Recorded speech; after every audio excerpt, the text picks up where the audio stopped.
pillars. No, it won't.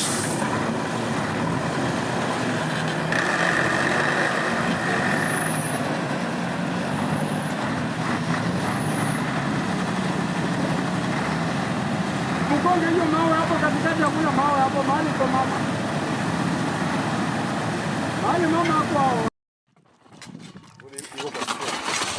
The trench is done. Now it's time to control termites, since they are the major problem in consuming of the pillars or destroying of the foundation. We use termidol. So then it's very important that you use the correct pesticide that will help you keep check on termites, since they are the major problem actually. In our case, we're using termidol, and therefore we'll mix 300 milliliters in 20 liters of water. So ensure that you mix the water very well and attain the correct water to the pesticide ratio. In this case, using 1 part to 2 parts. Therefore, after having a thorough mix, introduce the mixture into the foundation or into the trenches.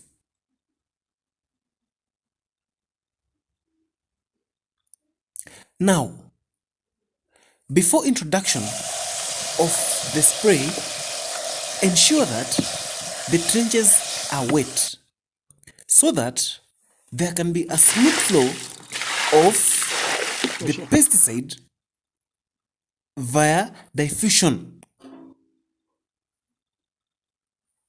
Since if you just do the spraying of the pesticide without introduction of water, then the pesticide will not be well absorbed into the foundation. So that by introduction of water, then it automatically means that you've wetted the foundation, and therefore the pesticide will be absorbed through the foundation via diffusion, which is the movement of particles from a region of higher concentration to a region of low concentration. So ensure that you then apply it uniformly and ensure that the whole trench is soaked in the pesticide.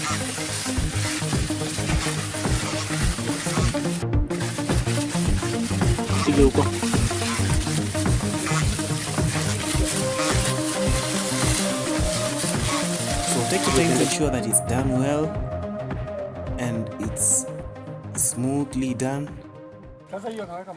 We then move quickly into mixing or preparation of the mortar.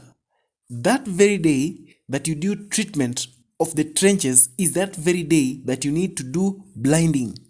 So then you will do blinding according to the weight or the load distribution of the entire structure, that is the roofing and the pillars.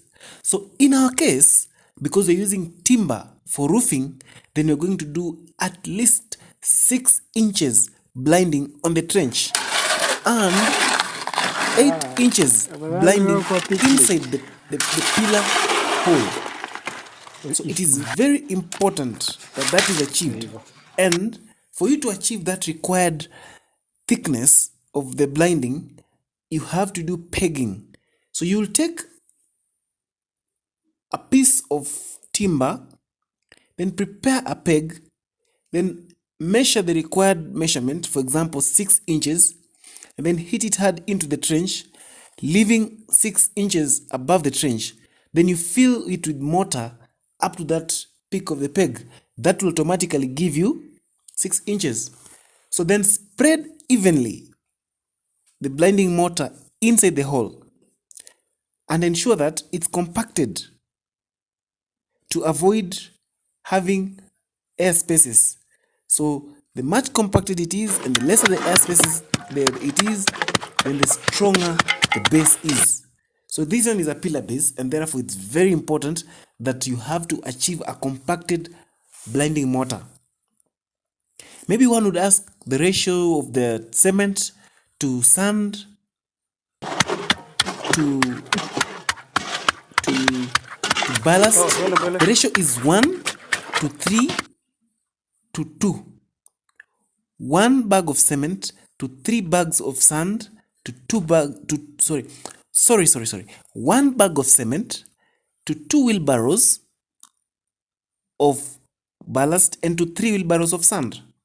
So after you've done the blinding in all the required pillar holes, then it's important that you do alignment. You will do alignment, for example, in our case, we are using thread, or we are using plastic or nylon thread. So it is very important that you do pegging. The outer peg will be used for the outer peg is used for the plumb bob alignment. That is basically when you're doing the construction or aligning the blocks, you'll use the outer peg on ensuring that it is a straight wall. Then the inner peg will be used for ensuring that the rocks, or the blocks that you're using are in order. Like basically, it will give you a straight wall. So basically, in our case, because you're not doing plastering of the foundation from inside, then the third peg is not so much necessary. But it's important that the corners give you a square. So that by giving you a square, it automatically means that the roof will take shape, or the roof will align itself. By you missing to have a square at the corners, actually it's like you've done nothing, because the structure will come down rumbling, or you'll not get a straight and even roof. So ensure that you have a straight string to give you a straight line on construction of the wall. This should be tightened and checked on its straightness more frequently.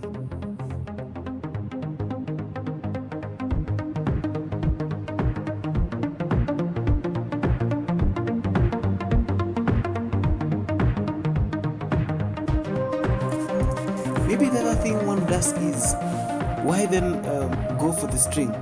We are using the string because the structure measures actually 8 by 80 meters. And so it is very easy for one to mess around. It's like very easy to lose at some point on the straightness of the wall, and that's one of the things that we're looking at, perfection. So check the string and ensure that it's very tight. By the string being tight, then it automatically means that everything will fall in place. When you put the plumb bob, or when you bring in the plumb bob during the block alignment, it takes shape and it will give you an even, or it will give you the required wall. Then very important, then now you do is you start by having the pillars or the corners set. This stage actually is basically called setting. You'll have the 4 corner pillars put in place, and then their straightness or the alignment checked. These are the very, very pillars that you're going to use to attain the position of the inner pillars. So while doing the pillar or putting in place the pillar, always use a plumb bob. It is only by using a plumb bob, or in a layman's language, capiro, that will give you the straightness of the pillar. In our case, we're using eucalyptus poles. Some poles are not so straight, like even. You see, they're warped. So by you just using your eyes, naked eyes, and assuming that it is straight, you're likely to mess. So very important, ensure that you use a plumb bob and confirm the configuration, having put the pillar at the corner, because I mentioned before that the corner has to be a square, and that's why also after checking on the straightness of the pillar, then it has to fit in the square, or it has to fit in the corner.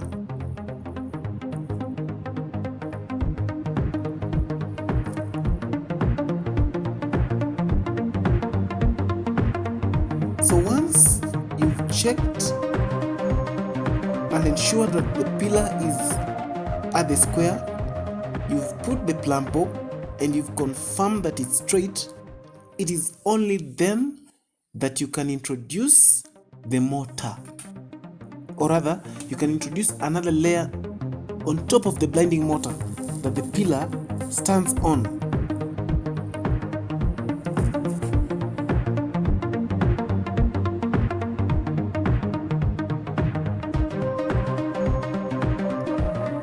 Very important, then you do pegging. Peg the pillar to ensure that it's firm and it can stand on its own before blinding, because you can't hold it with hands all that long.